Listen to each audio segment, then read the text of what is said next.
How's your week going, retro people? My name is Brad, this is Retro Style Spotlight, and this is your news, notes, history, and retro games to play for the week of February 16th, 2016. This week's tutorial on Unbroken Software Studios' YouTube channel was emulating PSP and PPSSPP and Retroarch. Subscribe to the channel if you've been missing these tutorials and need help in configuring your setup.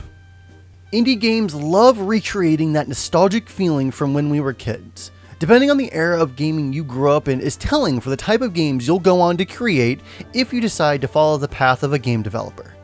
In this case, Retro City Rampage is an awesome game that came out a few years ago in an 8-bit style, referencing tons of 80s pop culture, playing like Grand Theft Auto, and having one hell of a soundtrack. The developer even got the game running on DOS 486 architecture. That's amazing. Now, more and more news is coming out about the sequel. This is really the only way I would be able to cover new games on this show, and that is if they are retro as hell on the inside. Shakedown Hawaii is the 16-bit styled sequel to Retro City Rampage, and it looks beautiful. Right now, the 3DS trailer is out, but is announced coming out for the PS4, Vita, and PC in the future. The trailer music is good, the game looks beautiful, but it looks mostly like it plays too similarly to Retro City Rampage. I enjoyed that game for what it was, but I did always feel like there were some things that could be reworked or tightened up a bit. It looks like the same engine with how the character and cars move, but who knows? I have no clue until I'm actually playing this retro goodness. This game is set to be released sometime in 2017. Who likes chiptunes? I like chiptunes, so this story is really badass to me. Chiptune music artists will use real NES, Game Boy Color, Super Nintendos, and Genesis consoles when they create their music. I've seen them do it live on stage and heard the results in my ears. It is astounding. One of my favorite bands, I Fight Dragons, is one such band. You should check them out. The story, however, is specifically about a Famicom cart that is being produced, and all it is an 8-bit soundtrack. No game, but real hardware. Riki Iwasaki wrote and produced the sound cart, as I am now calling it. It gives you 11 songs and some eye-catching visuals on screen to enjoy. The cart is currently sold out on PlayAsia, as only about 1,000 carts were produced for the first run and were gone in 3 days. The sound cart is so popular that it was number 3 on Amazon Japan's pre-order list. Amazon Japan does have the sound cart listed as available if you are comfortable ordering from Japan. It sells for about 4,104 yen, which comes out to about $35 USD. Trophies and achievements are a really great modern gaming invention that I wish we had back in the day. They can encourage second, third, or fourth playthroughs of a game. They can encourage going off the beaten path to find something you normally wouldn't have, or try other styles of gameplay that you wouldn't have normally given 2 thoughts about. However, retro games don't have achievements or trophies unless they get re-released, and usually the developers might not care enough to put achievements back into a 20-year-old game. This is where Retro Achievements steps into the fray. You have to download customized emulators, but they've got leaderboards, forums, achievements of the week, charts, and many other awesome things to get you into retro achievement hunting. The site and systems are limited to mostly pre-3D based consoles, and that is because the way older systems use RAM to store everything.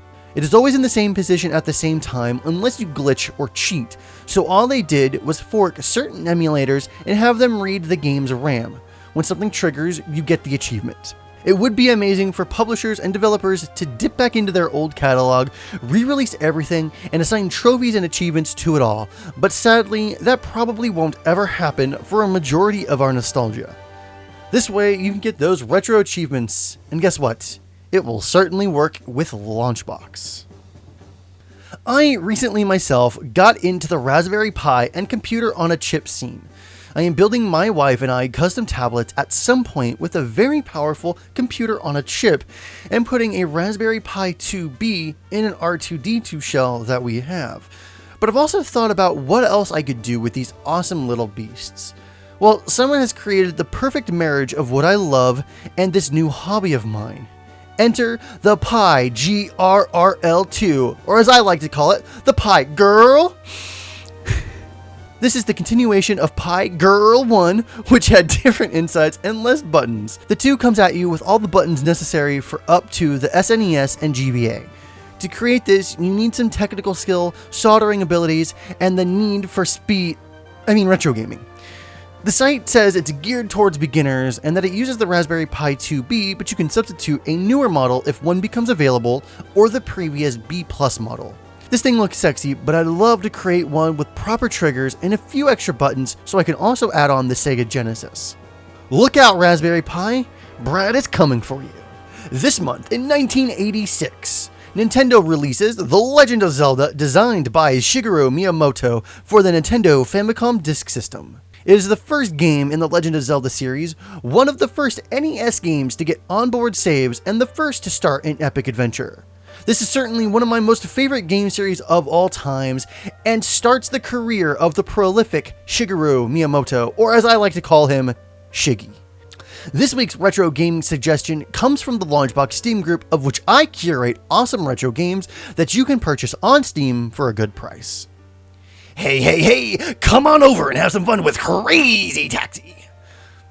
Oh, I gotta drink some water after that. Barrel through traffic-packed streets, hurdle off parking garages, and crazy combo your way to crazy money in the wild, frantic race to scare up the most fares.